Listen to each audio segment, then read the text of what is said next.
січні мають бути вибори нової пари районної в Польщі і пари Нашикової, яка буде приєднана до Польщі. Просимо тебе, Господи, достойних кандидатів, які будуть тих вибраних на це служіння. Тебе просимо, Господи. Вислухай нас, Господи.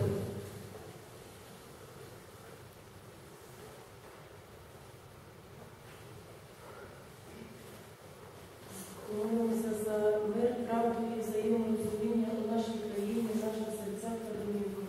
Просимо тебе, Господи. Вислухай нас, Господи. Помолимося за всіх нас і про державну колекцію, щоб ми повернувши додому мали всю наснагу і радість, служіння і йшли тою дорогою, де ти нам приготував. Ми просимо. Вислухай нас, Господи. Милосердний вічний Боже, гріх з'явився на світі, як плід брехні. Веди нас дорогою, яку вказав нам Твій Син, котрий з Тобою живе і царює в єдності Святого Духа Бога